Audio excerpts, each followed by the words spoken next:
पिछोर नगर के शानदार कार्यक्रम के हमारे अध्यक्ष जी,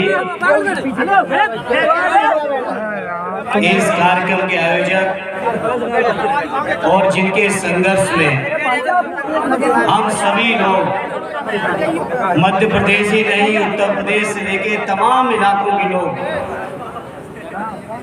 जो इकट्ठे हुए, जिनके संघर्ष में साथ देने के लिए, ऐसे हमारे संघर्षशील साथी आदि प्रीतम लोधी जी, हमारे समाजवादी पार्टी के प्रदेश के अध्यक्ष आरडी रामायण पटेल जी,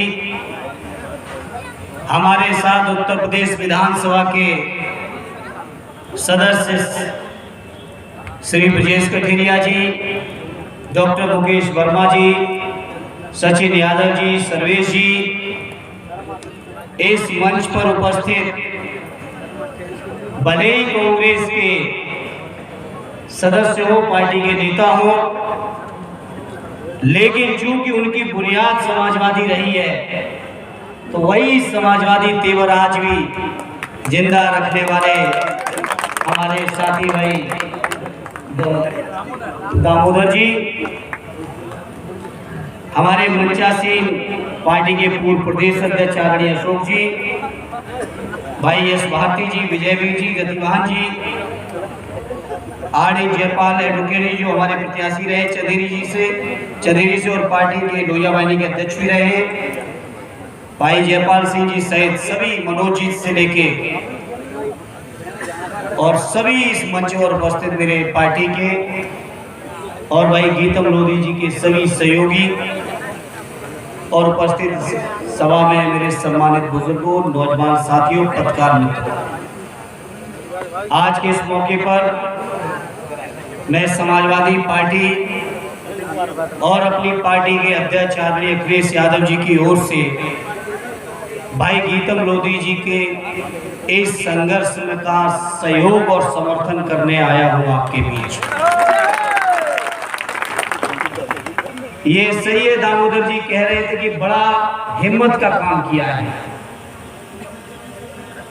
आज के दौर में आमरण अनशन करना, जब वो सरकारें हुआ करती थी किसी जमाने में, जिन सरकारों के अंदर संवेदनाएं होती थी, मानवीय लोकतंत्र के प्रति जज्बा होता था, उन सरकारों के सामने मैं समझता हूं आमरण अनशन करना एक बहुत मजबूत हथियार होता था। लेकिन ये संवेदनहीन लोग, भारतीय जनता पार्टी के सरकार में बैठे लोग, और इनका चरित्र दिल्ली की सरकार से लेके मध्य प्रदेश, उत्तर प्रदेश होते हुए देश के किसी इलाके में चले जाइए तो लोकतांत्रिक मूल्यों के प्रति जितना संवेदनहीन भारतीय जनता पार्टी है, उतनी हिंदुस्तान में कभी कोई दूसरी पार्टी संवेदनहीन नहीं रही है। और ऐसे संवेदनहीन लोगों के सामने भाई गीतम जी, आपने आमरण अनशन का फैसला लिया, ये आपकी बहुत ही हिम्मत का काम है। आपकी इस हिम्मत को हम सलाम करते हैं, हम बधाई देते हैं आपको कि आपने इतनी हिम्मत का काम किया है। क्योंकि आमरण अनशन, बापू ने कहा था, ये नैतिक ताकत है, नैतिक बल है। जब कोई व्यक्ति आमरण अनशन करता है और उसका स्वास्थ्य कहीं गड़बड़ होना शुरू होता है तो बड़ी से बड़ी सरकारें झुक जाया करती हैं। बापू ने इसी अस्त्र का उपयोग करके, जिन अंग्रेजों का सूरज कभी अस्त नहीं होता था, उन अंग्रेजों को भी झुकाने का काम राष्ट्रपिता महात्मा गांधी जी ने आमरण अनशन के माध्यम से किया। लेकिन ये संवेदनहीन लोग, भारतीय जनता पार्टी के वो लोग जिनका देश की आजादी में कोई योगदान नहीं है, कोई इतिहास नहीं है, ये इस आमरण अनशन की भावना को नहीं समझ पाते हैं। मुझे खुशी है कि आदरणीय राष्ट्रीय अध्यक्ष श्री अखिलेश यादव जी ने, भाई गीतम जी, आपके बीच मुझे भेजा आपके संघर्ष में शामिल होने का, और मुझे सौभाग्य दिया कि आपके आमरण अनशन को तोड़ाने का मौका पार्टी ने मुझे मौका दिया। गीतम जी, आपने मौका दिया, उसके लिए मैं अपने आप को सौभाग्यशाली समझता हूं। जिन मांगों को लेकर, जिन चीजों को लेकर, जिन समस्याओं को लेकर आप आमरण अनशन कर रहे हैं, हमारी पूरी की पूरी समाजवादी पार्टी आदरणीय राष्ट्रीय अध्यक्ष अखिलेश यादव जी पूरी तरह से आपकी इन मांगों से न केवल सहमत है, बल्कि आपकी सभी मांगों में हम लोग इस संघर्ष में आपके साथ खड़ेगी। तो भाई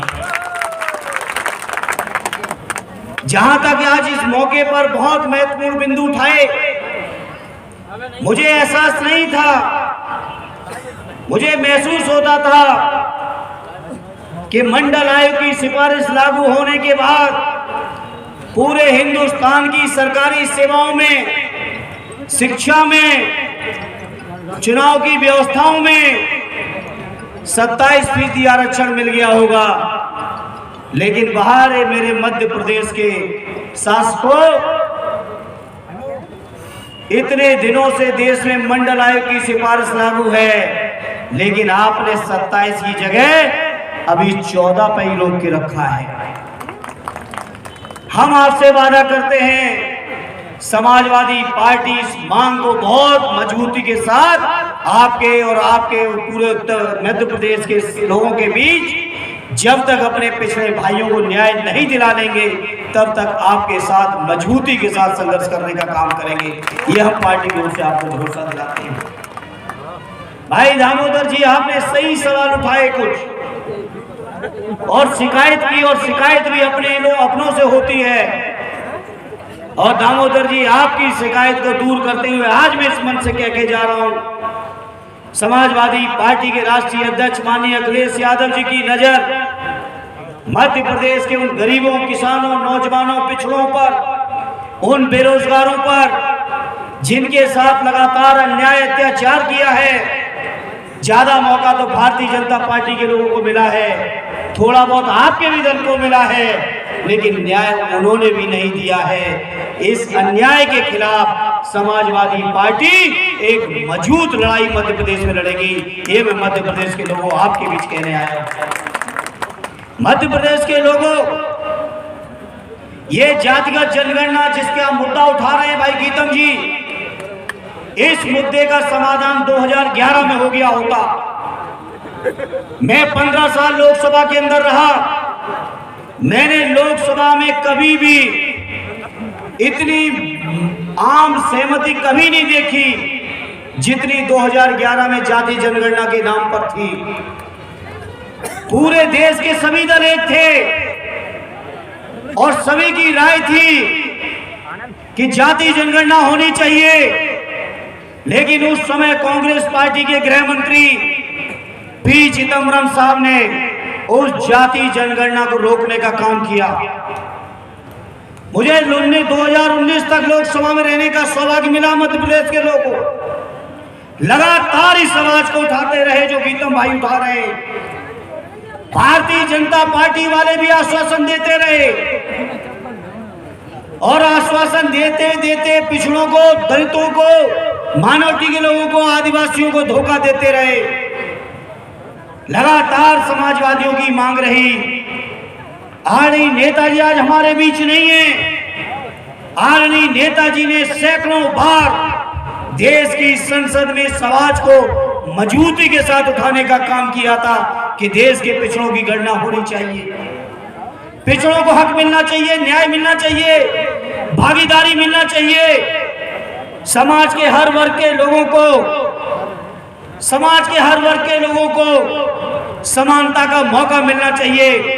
ये आवाज आदरणीय नेताजी ने हमेशा उठाई। आज नेताजी हमारे बीच नहीं है, वहीं हम समाजवादियों की जिम्मेदारी बढ़ी है कि नेताजी के हर सपने को हम लोग साकार करें। ये हमारी पीढ़ी के ऊपर ये जिम्मेदारी आई है। तब हम कहना चाहते हैं, माननीय अखिलेश यादव जी के नेतृत्व में समाजवादी पार्टी नेताजी के सपनों को पूरा करने में कोई कमी नहीं रखेगी, हर संभव संघर्ष करने का काम करेगी। इसलिए मैं कहना चाहता हूं, आपकी बहुत गंभीर मांगे हैं भाई प्रीतम जी। जहां आपकी जातिगत जनगणना की मांग है, जहां 27% आरक्षण देने की मांग है, वहीं पिछोर से लेकर शिवपुरी जिले की तरक्की और खुशहाली के लिए भी बहुत सारी आपने मांगे की है। इन तमाम मांगों को हम लोग अपनी ओर से पूरा का पूरा पुरजोर सहयोग और समर्थन देते हैं और आपको विश्वास और भरोसा दिलाते हैं। आप संघर्ष की जो भी रूपरेखा तैयार करेंगे, समाजवादी पार्टी पूरी ताकत के साथ आपके मजबूती के साथ खड़ी रहेगी। भाई भाषण चल रहा था, अभी दे रहे थे हमारे दामोदर भाई, गीतम जी के साथ, प्रीतम जी के साथ जो अन्याय हुए, अत्याचार हुए, बहुत सारी बातें हुई। मैं उन बातों में नहीं जाना चाहता, लेकिन आज जब मैं आपके बीच आया हूं तो आज के इस मौके पर यह जरूर कहूंगा, आपके सम्मान और स्वाभिमान की लड़ाई अब हम समाजवादियों की लड़ाई है। मेरे भाई प्रीतम जी, समाज के दबे कुचले शोषित पीड़ित लोगों को एक करने का जो बीड़ा आपने उठाया है, उस बीड़ा में कोई कोर कसर न करना। इस मंच के माध्यम से मैं पूरे मध्य प्रदेश के उन तमाम संगठन के लोगों को, उन तमाम सक्रिय लोगों का आह्वान करना चाहता हूं जो लोग समाज के पिछड़ों के लिए लड़ाई लड़ रहे हैं, माइनॉरिटी के लिए लड़ रहे हैं, दबे कुचले शोषित पीड़ित लोगों के लिए लड़ रहे हैं, आदिवासियों की लड़ाई लड़ रहे हैं, या अगले वर्ग के भी हमारे जो गरीब हैं, जो उपेक्षित हैं, जो उनकी लड़ाई लड़ रहे हैं, उन सभी का मैं इस मंच के माध्यम से आज आह्वान करना चाहता हूं। आओ सब लोग मिलके चलो और एक मजबूत मुट्ठी के तौर पर उत्तर प्रदेश के मुख्यमंत्री रहे और देश के समाजवादी नेता माननीय अखिलेश यादव जी के हाथों को ताकत दो। हम लोग ये तमाम अन्याय, अत्याचार, ये तमाम शोषण से मध्य प्रदेश की जनता को निजात दिलाने का काम करेंगे। ये मैं भरोसा अपने सभी मध्य प्रदेश वासियों को दिलाना चाहता हूँ। मुझे एहसास है, मुलाकातें होती हैं, बात होती है, मध्य प्रदेश के लोगों का जो शोषण है, जो अन्याय है, जो अत्याचार है, देश की आजादी के 75 साल हो चुके हैं, देश की आजादी के इतने लोकतंत्र आने के बावजूद मध्य प्रदेश के लोगों को, कुछ लोगों को अभी भी घमंड है जैसे कि राजतंत्र चल रहा है। उत्तर प्रदेश के अंदर आदरणीय नेताजी ने इस तरह की जनता की जितनी भी शोषण की व्यवस्थाएं थी सबको समाप्त करके दिखा दिया।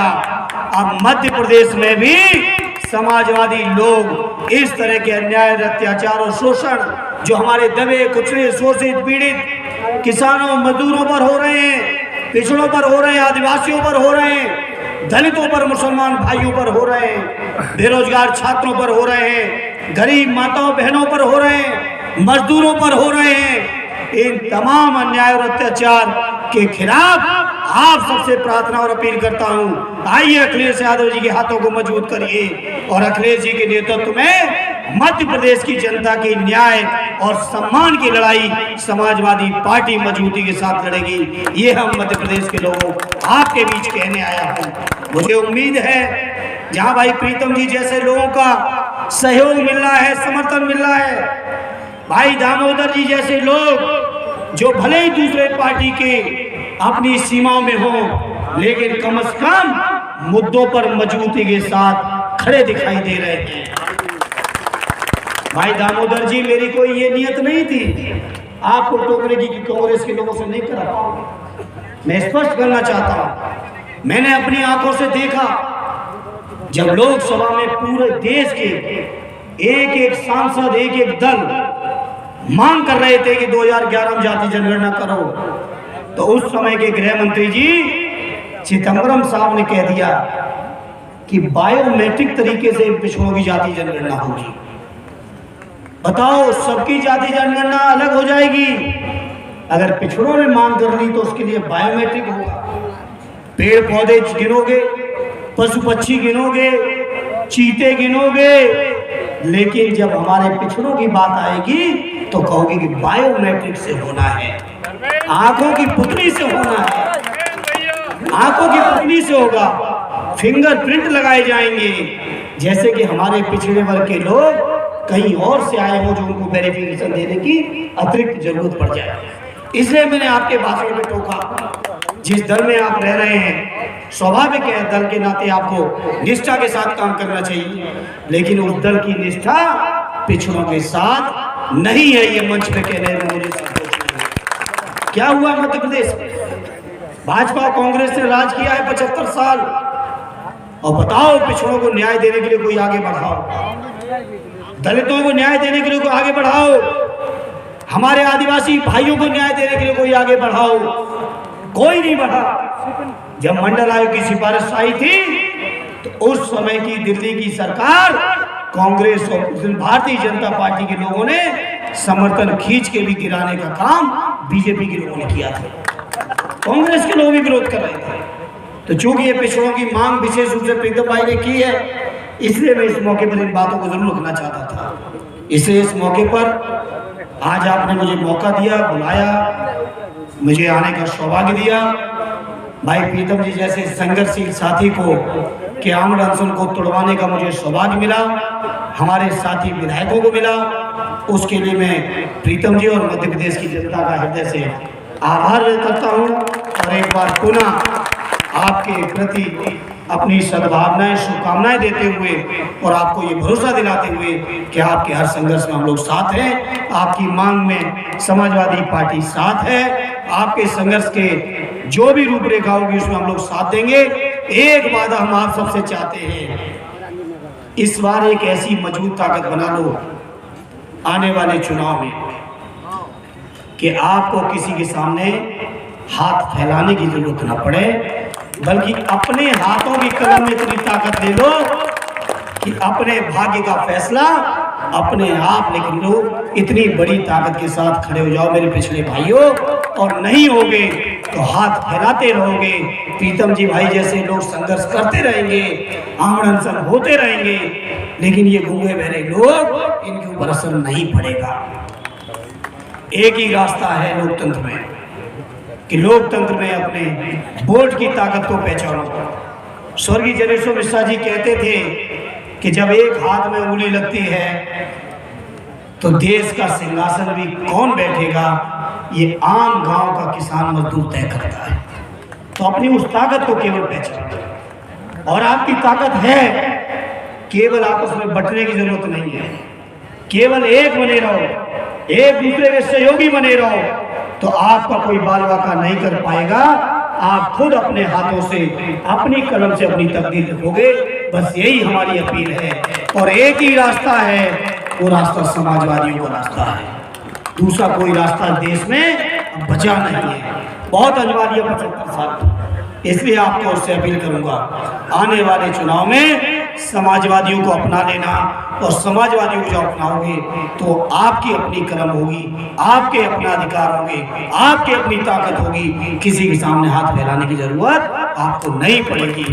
ये उम्मीद करते हुए एक बार फिर आप सबको धन्यवाद देते हुए अपनी बात को विराम देता हूँ। जय हिंद, जय भारत।